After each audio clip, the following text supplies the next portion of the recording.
Hi friends, आप सभी का स्वागत है my YouTube channel my online classroom. And today in this video मैं कंटिन्यू करने वाली हूँ जो आपका चैप्टर है क्लास 12 का पॉलिटिकल साइंस का, इंडियाज एक्सटर्नल रिलेशंस चैप्टर 4 है आपका।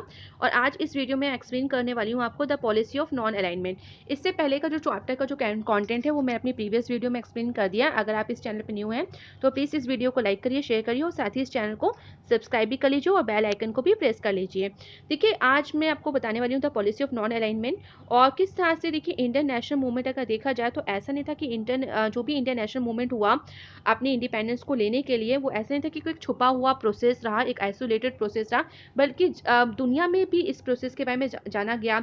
मूवमेंट कोई ऐसा नहीं था कि आपने एक आइसोलेटेड प्रोसेस के रूप में इसको किया हो। ये अपने आप में भी एक आज़ाद रूप में नहीं था और इसने काफ़ी ज़्यादा कंट्रीज से भी आप कह सकते हो कनेक्टेड था ये पूरा का पूरा मूवमेंट। तो इस तरह से देखिए जो इंडिया का नेशनल मूवमेंट था वर्ल्ड वाइड स्ट्रगल रहा है अगेंस्ट कॉलोनिज्म और इम्पेरियलिज्म जैसी चीज़ों के लिए।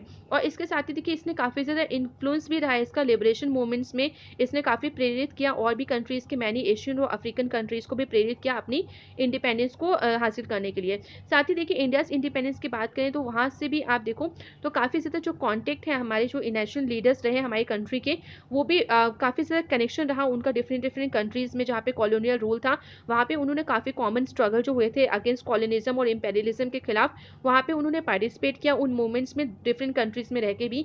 जैसे एग्जांपल आप देख सकते हैं, जैसे इंडियन नेशनल आर्मी आज का क्रिएशन क्या था, इन्होंने बनाई थी, किसने बनाई थी, ये नेताजी सुभाष चंद्र बोस ने। और ये कब बनाई थी, during the second world war के टाइम पे। ये भी आप एक समझ सकते हो क्लियरेस्ट मैनिफेस्टेशन रहा, जिसके लिंक आप देख सकते हो कि जिसके जो लिंक है वो एस्टैब्लिश हुए किसके बीच में, ये देखिए अभिव्यक्ति कह सकते हो, मैनिफेस्टेशन मतलब अभिव्यक्ति की किन्होंने किस तरह से इनका क्लियर अभिव्यक्ति रहा, इनके लिंक रहे किससे connected, establish between India, India के रिश्ते किस तरह से स्ट्रॉन्ग रहे ओवरसीज, ठीक है, दूसरे देशों के साथ, जहाँ पे इंडिया की तरह और भी फ्रीडम स्ट्रगल रहे इस दौरान। इसके बाद देखिए जो इंडिया की जो फॉरेन पॉलिसी है, the foreign policy of a nation reflects the interplay of domestic and external factors. तो किसी भी देश की जो फॉरेन पॉलिसी होती है वो अब उसके देश का जो डोमेस्टिक और एक्सटर्नल फैक्टर्स हैं उसको उसको एक कह सकते हो आप रिफ्लेक्ट करती है, दर्शाती है। इसी तरह से देखिए therefore the noble ideals that inspired India struggle for freedom influence the making of its foreign policy. तो इसी के साथ जो भी नोबल आइडियल्स थे जिससे इंस्पायर होकर इंडिया के स्ट्रगल लड़ा था अपने फ्रीडम को प्राप्त करने के लिए, उसने भी काफ़ी इन्फ्लुएंस किया था और इसकी फॉरेन पॉलिसी को, यानी इसकी भारत की जो फॉरेन पॉलिसी है उसमें काफ़ी ज़्यादा जो स्ट्रगल जो हुए थे फ्रीडम के लिए, उनके भी कुछ पॉइंट्स जो हैं, आइडियल्स जो थे जिस बेसिस पे लड़ा गया पूरा का पूरा स्ट्रगल हुआ था, उसके भी कुछ पॉइंट्स जो हैं वो लिखे गए हैं फॉरेन पॉलिसी में, उससे भी प्रेरित है ये। But India's attainment of independence considered with the beginning of the Cold War era, ठीक है। बट ये भी ध्यान रखने वाली बात है कि इंडियन को जब इसकी इंडिपेंडेंस मिली थी उस टाइम क्या था, उस टाइम शीत युद्ध का एरा स्टार्ट हो गया था। जैसे कि आपने फर्स्ट चैप्टर में भी बुक में पढ़ा है जो आपकी कंटेम्प्रेरी वर्ल्ड पॉलिटिक्स है, उसमें इस पीरियड के बारे में मार्क किया गया है कि किस तरह से जब ये कोल्ड वॉर एरा स्टार्ट हुआ था तब किस तरह से पॉलिटिकल, इकोनॉमिक और मिलिट्री कॉन्फेडरेशन जो था ग्लोबल लेवल पे, किस तरह से डिफरेंट डिफरेंट कंट्रीज एक आमने सामने आ गए थे। और जो पूरा वर्ल्ड था वो दो ब्लॉक में बट गया था सुपर पावर्स में, एक था आपका यूएस और एक था आपका यूएसएसआर। इसी साथ से देखिए एक सेम पीरियड में काफ़ी ज़्यादा विटनेस भी हुआ, काफ़ी ज़्यादा डेवलपमेंट्स भी हुई। और किस तरह के डेवलपमेंट, जैसे कि यूएन का इस्टेब्लिशमेंट हुआ। इसी के साथ देखिए जो न्यूक्लियर वेपन्स थे वो क्रिएट हुए, वो उनका क्रिएशन हुआ। और इसके बाद देखिए इमरजेंस भी हुआ, किसका इमरजेंस हुआ, जो कम्युनिस्ट चाइना पार्टी थी वहाँ भी कम्युनिस्ट पार्टी जो थी वो किस तरह से स्टैब्लिश हो गई। और बिगनिंग भी हुआ डीकोलोनाइजेशन का। सो इंडिया का अगर लीडरशिप देखें है to pursue its national interest within the prevailing international context. तो इंडिया की हमेशा लीडरशिप जो यहाँ पे रही, उनका यही मोटिव था कि वो हमेशा परस्यू मतलब फॉलो करें अपने नेशनल इंटरेस्ट, कि अपने देश के जो हित है उसको भी फॉलो करें और साथ साथ जो इंटरनेशनल कॉन्टेक्स्ट है उसमें भी प्रिपेल करें, मतलब उसमें भी पार्टिसिपेट करें उन चीज़ों में भी। तो देखिए अब नेहरू जी का क्या रोल रहा इसमें, नेहरू रोल यहाँ पे नेक्स्ट पैरा आ रहा है। तो देखिए जो फर्स्ट प्राइम मिनिस्टर थे जवाहरलाल नेहरू, वो एक टाइम पे दो काम कर रहे थे, मतलब वो प्राइम मिनिस्टर का भी रोल प्ले कर रहे थे और एक फॉरेन मिनिस्टर का भी रोल प्ले कर रहे थे। उनको आप कह सकते हो कि उन्होंने काफ़ी इंपॉर्टेंट क्रूशियल मतलब इंपॉर्टेंट रोल प्ले किया नेशनल एजेंडा को बनाने बनाने में इंडिया के। इसके साथ ही देखिए ये तो मैंने आपको बता दिया कि प्राइम मिनिस्टर भी एक टाइम पे वो प्राइम मिनिस्टर भी थे और साथ ही फॉरेन मिनिस्टर भी थे। उन्होंने काफ़ी ज़्यादा आप कह सकते हो इन्फ्लुएंस में जैसे फॉर्मुलेशन किया, इम्प्लीमेंटेशन किया इंडिया के फॉरेन पॉलिसी को फ्रॉम 1946 से 1964 की जितनी भी फॉरेन पॉलिसी भारत की रही, तो इन्होंने काफ़ी ज़्यादा फॉर्मुलेट और इम्प्लीमेंटेशन किया था इसका। और इसके साथ ही देखिए इनके 3 मेजर ऑब्जेक्टिव्स रहे जो फॉरेन पॉलिसी नेहरू की बनाई थी नेहरू ने। तो उनके इन्होंने किस तरह से अपनी फॉरेन पॉलिसी में 3 पॉइंट जो थे वो ऑब्जेक्टिव्स रखे।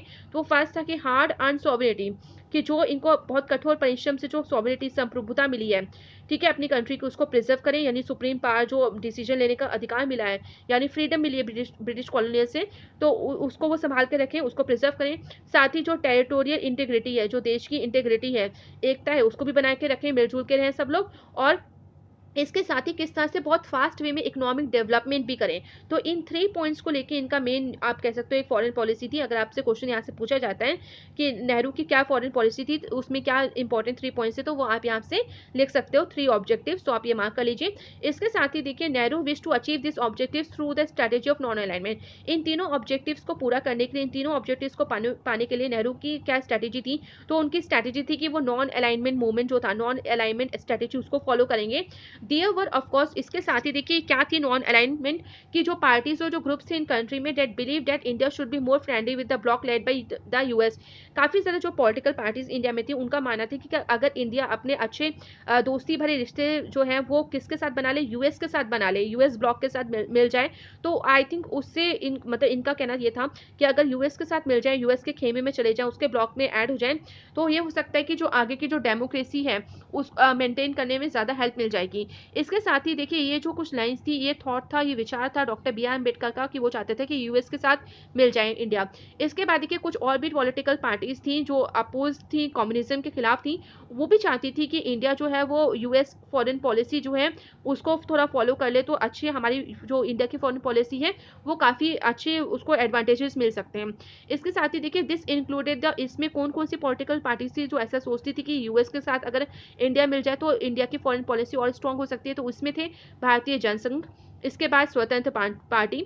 और देखिए बट नेहरू नेहरू ने इनमें से किसी की बात नहीं मानी और उन्होंने अपनी खुद की एक फॉर्मुलेट किया अपनी फॉरेन पॉलिसी, और जिसको बोलते हैं आप नॉन अलाइनमेंट, की ना वो यूएस के साथ हुए ना ही यूएसएसआर के साथ हुए। उन्होंने अपनी खुद की इंडिपेंडेंट फॉरेन पॉलिसी फॉर्मुलेट करी, जिसमें वो जैसे कह सकते हैं आपकी एक जिस तरह से हवा बह रही है उस तरह से हवा की ओर ली गई, मतलब हवा की ओर चले, और उस तरह से उन्होंने कंसीडर किया और अपनी फॉरेन पॉलिसी अलग ही कुछ फॉरेन पॉलिसी बना ली, ना ही यूएस के साथ हुए ना ही यूएसएसआर के साथ हुए। तो देखिए आइए समझते हैं नेक्स्ट हेडिंग, और नेक्स्ट हेडिंग है डिस्टेंस फ्रॉम टू कैंप्स। तो देखिए यहाँ पे बात हो रही है इंडिया की कि इंडिया ने किस तरह से अपने आप को 2 कैंप से, और यहाँ 2 कैंप्स के से मतलब है आपका यूएस और यूएसआर से, ठीक है, तो यूएस और यूएसएसआर से किस तरह से इंडिया ने अपने आप को अलग रखे, यानी दूरी बना के रखी, और किस तरह से नॉन अलाइनमेंट यानी गुट निरपेक्षता की नीति को फॉलो करते हुए इन दोनों खेमों से ही वो दूर रहा। ठीक है, आप देखिए स्टार्ट करते हैं फर्स्ट लाइन। तो फर्स्ट लाइन में बोला गया ये कि अगर आज़ाद इंडिया की बात की जाए, एक इंडिपेंडेंट इंडिया की बात की जाए, तो इंडिपेंडेंट इंडिया की जो फॉरेन पॉलिसी थी यानी जो विदेश नीति थी, उसका जो सपना था वो था एक पीसफुल वर्ल्ड की स्थापना करना, ठीक है, एक पीसफुल वर्ल्ड का निर्माण करना, शांतिपूर्ण विश्व का। और इसके लिए उसने वकालत की किसकी, the policy of non alignment यानी गुट निरपेक्षता की नीति की वकालत की। अच्छा यहाँ पे थोड़े से वर्ड्स की मीनिंग्स भी मैं बता देती हूँ आपको। विग्रेसली, ठीक है, विग्रेसली मतलब होता है कि भरसक प्रयास करना, यानी शक्तिपूर्ण प्रयास करना, एफर्ट करना, फोर्सफुली, फिजिकल स्ट्रेंथ, एनर्जी को इस्तेमाल करना, और किसके लिए, परस्यूट मतलब अपने ड्रीम को पाना, ठीक है, पाना होता है या अपनाना कह सकते हो आप, और ड्रीम मतलब तो सपना होता है, ठीक है। तो फॉरेन पॉलिसी में इंडिपेंडेंट इंडिया के कह सकते हैं हम कि आज़ाद एक भारत में की जो विदेश नीति थी उसमें जो सपना था पीसफुल वर्ल्ड का था, और उसको पाने के लिए इंडिया ने हमेशा वकालत करी पॉलिसी किसकी, नीति की, नॉन अलाइनमेंट की। इसके साथ ही देखिए इंडिया ने इसके लिए reducing cold war tensions, cold war जो टेंशंस थी उसको भी कम करने की कोशिश की, और by contributing human resources to the UN peace keeping operation. इसके साथ ही इंडिया ने अपने ह्यूमन रिसोर्सेज को यानी यहाँ के जो मिलिट्री फोर्सेज थे उनको भी यूएन कीपिंग जो पीस कीपिंग जो ऑपरेशन चल रहे थे उनमें भी पार्टिसिपेट करने की पूरी छूट दी गई थी। इसके बाद देखिए आप ये भी पूछ सकते हैं कि इंडिया ने क्यों नहीं इन दोनों में से 2 कैंप जो थे यूएस और यूएसएसआर, तो कोल्ड वॉर एरा जब इन दोनों के बीच में चल रहा था कि एक तनातनी का माहौल था इन दोनों के बीच में, क्योंकि अपने वेपन्स को इन्होंने इतना बढ़ा लिया था। तो इससे रिलेटेड जब कोल्ड वॉर एरा चल रहा था तो इंडिया ने के पास अच्छा मौका था कि वो इन दोनों में से किसी को भी ज्वाइन कर सकता था, पर इंडिया ने ऐसा कुछ भी कोई भी स्टेप ऐसा नहीं लिया, और नॉन अलाइनमेंट के तहत वो अपना अलग ही उसने अपना इंडिविजुअल स्टैंड लिया। तो आप पूछ सकते हैं कि ऐसा क्यों हुआ। तो India wanted to keep away from the military alliances led by US. तो देखिए इंडिया ने अपने आप को दूर रखा कौन सी संधियों से, मिलिट्री अलायंसेस जो कि लेड किए थे यूएस ने, ठीक है। इसके साथ ही देखिए जो सोवियत यूनियन के भी and Soviet union against each other, और सोवियत यूनियन से भी वो दूरी बना के रहा। एज यू रीड, आपने इससे पहले जो बुक थी कंटेम्प्रेरी वर्ल्ड पॉलिटिक्स में, उसमें भी ड्यूरिंग द कोल्ड वॉर जब चला था उसके बारे में आपने काफी कुछ पढ़ा है। और वहां पे यूएस ने जो था वो नॉर्थ अटलांटिक ट्रीटी ऑर्गेनाइजेशन की स्थापना की थी, यानी नाटो की स्थापना की थी। और इसके अगेंस्ट में, मतलब इसके जवाब में सोवियत संघ ने वार्सा पैक्ट की स्थापना की थी, ठीक है। पर इंडिया एडवोकेटेड, बट इंडिया जो है, इंडिया ने किस चीज को वकालत की, तो इंडिया ने वकालत की, एडवोकेटेड मतलब होता है वकालत करना, और इसने वकालत की नॉन अलाइनमेंट मूवमेंट की, यानी गुट निरपेक्षता की नीति की। और इन्होंने ये भी बोला कि गुट निरपेक्षता की जो नीति है वो सबसे अच्छी आइडियल फॉरेन पॉलिसी है, एक आदर्श विदेश नीति है। This was a difficult balancing act and sometimes the balance did not appear perfect। और देखिए एक तरह की इस तरह की कंडीशन में जब दो पावरफुल नेशंस अपने आप हैं और अपनी खुद की थ्योरी वो लगा रहे हैं, तो उसके खिलाफ आप कह सकते हो कि जो बैलेंस बनाना बहुत ही मुश्किल था, कि आप अपनी इंडिविजुअल थिंकिंग भी लेके चल रहे हो, अपनी इंडिविजुअल थ्योरी। तो उस समय ये भी था कि एक तरह का बैलेंस बनाना बहुत मुश्किल था, और कभी कभी ये बैलेंस जो था वो कभी कभी कह सकते हो कि परफेक्ट भी नहीं रहता था। तो इसी का एक एग्जाम्पल यहाँ पे दिया गया है, जैसे कि इन 1956 में जब ब्रिटेन ने अटैक किया था इजिप्ट पे, यानी मिस्र पे जब अटैक किया था, और किस टॉपिक को लेके, over the sues canal issue, ठीक है। कौन सा इशू था वहाँ पे, स्यूज कैनाल को लेके। तो इंडिया ने बहुत ही वर्ल्ड वे पे प्रोटेस्ट किया था इसके अगेंस्ट, यानी ब्रिटेन के अगेंस्ट, कि ये एक तरह का नियो कॉलोनियल इन्वेशन हो सकता है, कि जहाँ पे कॉलोनिज्म सिस्टम जब खत्म हो गया है, उपनिवेशवाद ये खत्म हो गया है, बट फिर से जो ब्रिटेन है इजिप्ट पे अटैक कर रहा है स्विस कैनाल को लेके, तो एक ये नया दौर हो सकता है आक्रमण करने का, किसी के ऊपर कब्जा करने का, न्यू कॉलोनियल इन्वेशन के रूप में इसको कहलाया, और पूरे वर्ल्ड में इसका प्रोटेस्ट किया इंडिया ने, ठीक है। बट इस उसी सेम ईयर जब यूएसएसआर ने हंगरी पे इन्वेड किया, यानी आक्रमण किया, तब इंडिया ने कोई भी पब्लिक कंडेम्पशन पे, यानी कि किसी भी पब्लिक वे पे उसकी निंदा नहीं की, ठीक है। तो यही एक एग्जांपल ये शो करता है जहाँ पे वो गुट निरपेक्षता की नीति को अपनाते हैं अपनी विदेश नीति में कहके। तो जहाँ पे एक की वो निंदा भी कर रहे हैं, और दूसरे को किसी से हिसाब से किसी की निंदा भी नहीं कर रहे हैं, जब एक ही तरह की चीजें हो रही है कि वहां भी न्यू कॉलोनियल इन्वेशन की तरह लिया गया। और इस सिचुएशन में भी तो हम यही देख सकते हैं कि जब यूएसएसआर ने जब आक्रमण किया हंगरी पर, तो ये भी तो एक न्यू कॉलोनियल इन्वेशन हो सकता था। तो इस तरह की जो नीति थी वो थोड़ा सा लोगों को समझ में भी नहीं आई, और लोग शायद थोड़ा सा इसको क्रिटिसाइज भी करते थे दूसरी कंट्रीज के। तो इसका भी हम एग्जाम्पल आगे देखेंगे। Despite such a situation, by and large India did take an independent stand on various international issues. इसके अलावा इस सारी परिस्थिति को छोड़ के और भी काफ़ी सारे मुद्दों पे इंडिया ने इंडिपेंडेंट स्टैंड लिया अपना, वेरियस इंटरनेशनल इश्यूज पे। और इसके बावजूद and could get aid and assistance from members of both the blocs. इसके साथ ही जो दोनों ब्लॉक्स थे उनसे भी दोनों ब्लॉक्स के जो मेंबर्स थे, यानी जो दूसरी कंट्रीज थी, उससे इंडिया को काफ़ी ज़्यादा सपोर्ट, काफ़ी ज़्यादा हेल्प भी, यानी सहायता भी हमेशा मिलती रही। इसके बाद देखिए जहाँ पे इंडिया, नेक्स्ट पैरा में दिया गया है कि while India was trying to convince the other developing countries about the policy of non alignment, जहाँ पे इंडिया ट्राई कर रहा था और जो डेवलपिंग कंट्रीज हैं, जो विकासशील कंट्रीज हैं, उनको कि किस चीज़ के लिए कन्विंस कर रहा था कि जो पॉलिसी ऑफ नॉन अलाइनमेंट है वो आप भी फॉलो करो, आप भी अपने यहाँ पे अडॉप्ट करो इस पॉलिसी को। तभी एक टाइम ऐसा आया कि जो पाकिस्तान था उसने ज्वाइन कर लिया था यूएस लेड की मिलिट्री अलायंसेस को, और इट मीन्स कि यूएस के खेमे को उसने ज्वाइन कर लिया था। तो the US was not happy about India's independent initiatives and the policy of non alignment. तो यूएस जो था उस टाइम इंडिया की जो इंडिपेंडेंट इनिशिएटिव पॉलिसीज ताकि नॉन अलाइनमेंट जो पॉलिसी चल रही थी उसके खिलाफ था यूएस, क्योंकि इस पॉलिसी से वो खुश नहीं था। तो there was a considerable unease in Indo-US relations during the 1950s। तो 1950s के दौरान ये भी देखा गया कि जो इंडिया का रिलेशनशिप था यूएस के साथ वो इतना अच्छा नहीं रहा। इसके बाद देखिए US also resented India's growing partnership with the Soviet union. Soviet union के साथ इतना ज़्यादा जो उठना बैठना था इंडिया का, जो इतनी ग्रोइंग पार्टनरशिप हुई थी, उसकी वजह से भी यूएस जो था वो यूएस काफ़ी नाराज था। तो अच्छा, इसके बाद देखिए लास्ट पैरा में जो है ये बताया गया कि आपने इसके बारे में काफ़ी कुछ लास्ट चैप्टर में पढ़ा हुआ है कि इंडिया ने the strategy of plan economic development को अडॉप्ट किया हुआ है, ठीक है। और इस पॉलिसी के तहत ये जो पॉलिसी है वो किस चीज़ पे इन्फेस करती है, ये करती है इम्पोर्ट सब्सटीट्यूशन, ठीक है। तो नियोजित विकास की रणनीति अपनाई थी और इस नीति में जो जोर दिया था वो आयात को कम करने पर था, ठीक है। इम्पोर्ट सब्सटीट्यूशन मीन्स कि आप जो आयात कर रहे हो उसको कम करो, ठीक है। इसके परिणाम स्वरूप देखा जाए तो क्या हुआ, इसके परिणाम स्वरूप एज अ रिजल्ट जो निर्यात था, जो एक्सपोर्ट था, उसके मामले में भी प्रगति जो थी, जो प्रोग्रेस थी, वो बहुत ही सीमित थी। और विकास की इस रणनीति के कारण बाहरी दुनिया से भारत का जो आर्थिक लेन देन था, जो भी इंटरेक्शन था, इकोनॉमिक इंटरेक्शन का मतलब ये होता है कि जो लेन देन, जो व्यापार था इंपोर्ट एक्सपोर्ट का, वो काफ़ी सीमित रह गया दूसरी कंट्रीज के साथ। इसके बाद देखिए नेक्स्ट हेडिंग आ रही है एफ्रो एशियन यूनिटी। और इसमें हम समझ सकते हैं कि एशियन कंट्रीज के साथ और जो अफ्रीका की कंट्रीज के साथ, उसके साथ किस तरह की भारत की यूनिटी रही। तो yet given its size, location and power potential, Nehru envisaged a major role for India in world affairs and especially in Asian affairs, ठीक है। इन्विसेस्ड मतलब होता है परिकल्पित, यानी इमेजिनरी वे में। तो हाँ, एक देख सकते हैं कि इंडिया की जो साइज था, जो लोकेशन थी, कहाँ पे ये सिचुएटेड है, साथ ही पावर पोटेंशियल की कितनी इसमें पावर पोटेंशियल है, तो इसको लेके नेहरू जी ने एक बहुत ही इंपॉर्टेंट रोल प्ले किया इंडिया के लिए, कहाँ पे, वर्ल्ड अफेयर्स में, ठीक है। और स्पेशली एशियन अफेयर्स में, यानी एशिया के कंट्रीज के साथ किस तरह के रिश्ते रहे उनके एरा में, यानी नेहरू जी के एरा के टाइम पे, वो इनका जो एरा था उसको मार्क किया जाता है एस्टैब्लिशमेंट ऑफ कॉन्टेक्ट्स, यानी इन्होंने काफ़ी ज़्यादा रिश्ते जो थे वो इस्टेब्लिश किए थे बिटवीन इंडिया और अदर जो न्यूली इंडिपेंडेंट स्टेट्स थे, जो अभी नए नए स्वतंत्र स्टेट्स थे, यानी एशिया और अफ्रीका के देशों के साथ।